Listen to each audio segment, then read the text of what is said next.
मित्रों, आप जितने संयम और दयावान होंगे, आप विश्व में उतने ही ज़्यादा प्रसिद्ध होंगे। तो क्या है इस कहानी का उद्देश्य, चलिए हम जानते हैं इस कहानी से आज आपको क्या सीख मिलेगी, क्या ज्ञान प्राप्त होगा।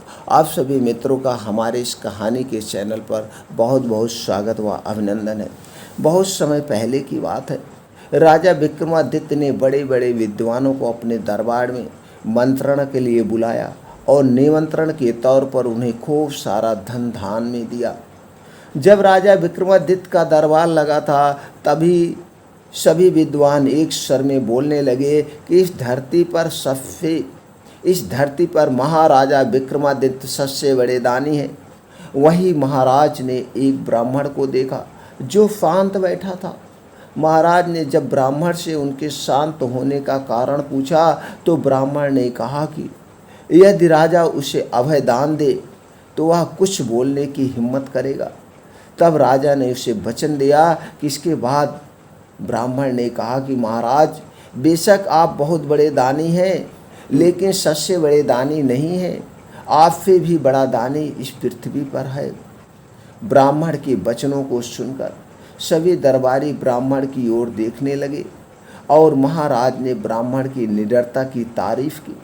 इसके बाद विक्रमादित्य ने पूछा, तो फिर इस धरती पर सबसे बड़ा दानी कौन है? तब ब्राह्मण ने कहा कि समुद्र की दूसरी ओर बहुत संपन्न राज्य है, जिसके राजा कीर्तिध्वज सबसे बड़े दानी हैं।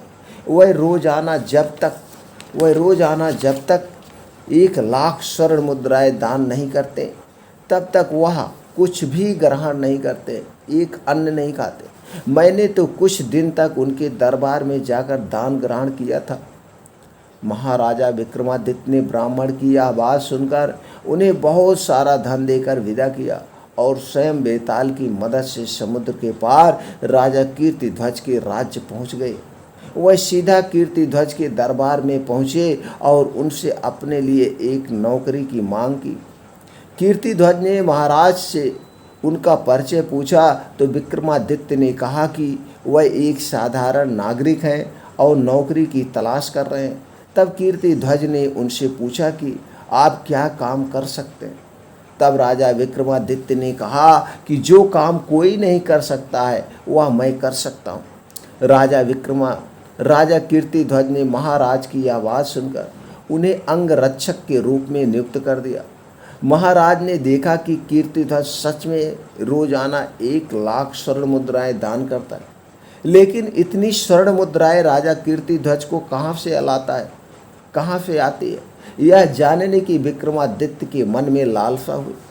महाराज विक्रमादित्य ने देखा कि राजा कीर्तिध्वज रोज शाम को कहीं जाता है और लौटते समय एक थैली में स्वर्ण मुद्राएं लेकर आता है। आखिर कीर्तिध्वज स्वर्ण मुद्राओं से भरी थैली कहाँ से लाता है, यह जानने के लिए एक दिन विक्रमादित्य कीर्तिध्वज का पीछा करते हैं। विक्रमादित्य ने देखा कि कीर्तिध्वज एक मंदिर में जाता है और नहा धोकर वहाँ पर मौजूद देवी की मूर्ति के सामने बड़ी कड़ाहे में तेल डालकर उसमें कूद जाता है। महाराज यह देखकर चौंक जाते हैं। विक्रमादित्य ने आगे बढ़ने वाले होते हैं, लेकिन यह देखकर रुक जाते हैं कि वहाँ पर दो तेजस्विनियाँ आती हैं, दो जोगनियाँ आती हैं और कीर्तिध्वज के शरीर को नोच कर खा जाती। जब जोगनियाँ चली जाती हैं तो देवी प्रकट होती है और अमृत की बूंद से कीर्तिध्वज को जीवित कर देती। कीर्तिध्वज के जीवित होने के बाद देवी कीर्तिध्वज को 1,00,000 स्वर्ण मुद्राएं देती हैं। उसके बाद राजा कीर्तिध्वज उन मुद्राओं को पाकर खुश होता है और वहाँ से चला जाता है। राजा कीर्तिध्वज के जाने के बाद महाराज विक्रमादित्य ने भी स्नान करके वही प्रक्रिया दोहराई जो राजा कीर्तिध्वज ने की थी। इसके बाद देवी ने प्रकट होकर महाराजा विक्रमादित्य को भी जीवित कर दिया और उन्हें स्वर्ण मुद्राएं देनी चाहिए, लेकिन विक्रमादित्य ने यह कहकर मना कर दिया कि देवी की कृपा ही उनके लिए सब कुछ है। इस प्रकार से विक्रमादित्य ने 7 बार इस क्रिया को लगातार दोहराया और 7वीं बार देवी ने उनसे बहुत प्रसन्न होकर उन्हें वरदान मांगने के लिए कहा। तब महाराज ने देवी से उस थैली को मांग लिया जिसमें से वह 1,00,000 स्वर्ण मुद्राएं निकालकर कीर्तिध्वज को देती थी। देवी वह थैली महाराज विक्रमादित्य को दे देती है। उसके बाद पूरा मंदिर वहाँ से गायब हो जाता है। दूसरे दिन जब राजा कीर्तिध्वज वहाँ जाता है तो उसे वहाँ सिर्फ मैदान ही दिखाई देता है। मंदिर न मिलने पर कीर्तिध्वज दुखी हो जाता है। वह सोचता है कि उसकी रोजाना 1,00,000 स्वर्ण मुद्राएं देने का नियम अब टूट जाएगा। इस विचार के साथ वह अपने महल वापस आ जाता है और उदास होकर बैठ जाता है। तभी विक्रमादित्य वहाँ पहुँच जाते हैं और कीर्तिध्वज से उनकी उदासी का कारण पूछते हैं। तब राजा कीर्तिध्वज उन्हें सारी बातें बताता है। राजा कीर्तिध्वज की बात सुनकर महाराज विक्रमादित्य उनके हाथों में वह जादुई थैली रख देते हैं जो उन्होंने देवी से हासिल की थी।